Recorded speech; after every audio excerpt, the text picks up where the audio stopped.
Mehsana municipal કોર્પોરેશનની આજે standing કમિટીની બેઠક મળેલી, જેમાં ગત સભાના પ્રોસિડિંગ સહિત ટોટલ 8 મુદ્દાઓ મંજૂર કરવામાં આવેલ છે. એમાં નગરપાલિકામાં જે ગીતાંજલિ ડેકોરેટર્સનું 5 લાખથી વધુ ખર્ચનું બિલ હતું એને મંજૂર કર્યું છે.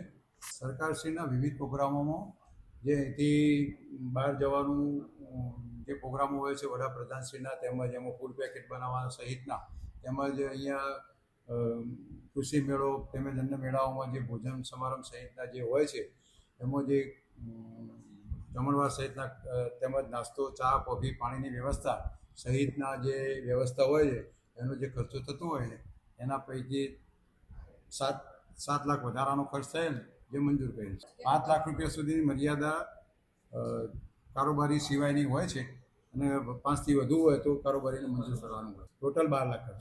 પછી કર્મચારીઓને કોર્પોરેશન બન્યા પછી નગરપાલિકાના જે અધિકારીઓ હતા એમને અફસોસ કરવાની જે ઠરાવ બાકી હતો એ આજે ઠરાવ કરવામાં આવે. એક વસ્તુ એને એક્સટેન્શન કરવામાં આપી છે. ખર્ચ તો પ્રોગ્રામ થયા એના અનુસંધાનમાં થયેલ છે. જેટલા વધુ પ્રોગ્રામ થાય એટલો ખર્ચ તો થવાનો જ છે ને બેન. એટલે એવું તો અમારા જે એસ્ટિમેટેડ રેટ છે એ એકદમ મિનિમમાઇઝ છે, કોઈ વધારે છે નહીં. જે તે વખતે ટેન્ડરિંગ કરેલું હોય એ વખતે ભાવ મંગાયેલા જ હોય અને જે લોએસ્ટ ભાવ આવ્યા હોય એને દાખલા ગીતાંજલિ હતી તો એનો સૌથી લોએસ્ટ ભાવ હતા L1 તરીકે એને મંજૂર છે તે વખતે કરેલા છે.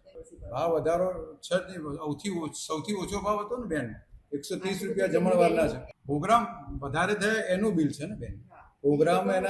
પ્રોગ્રામમાં જેટલા વધારે થાય એટલું બિલ તો વધવાનું જ છે ને. માની લો કે કૃષિ મેળો હોય કે અહીંથી વડાપ્રધાનશ્રીનો પ્રોગ્રામ હોય કે એ બધા પ્રોગ્રામ જે થયા હોય એના પ્રમાણે એનો ખર્ચ થયેલ છે જે મંજૂર કરેલ છે. બીજા મુદ્દાઓમાં પ્રધાનમંત્રી આવાસ યોજનાના 2 કામ હતા. એમાં જે 8,83,00,000 વાળું જે કામ હતું એમાં 5.30 પ્રમાણે ભાવ આવેલા, એબો ભાવ આવેલા. એમાં નેગોશિએશન કરતો 2.30 એને ઘટાડો કરવાનો મંજૂરી આપેલ છે, સંમત થયેલ છે પાર્ટી.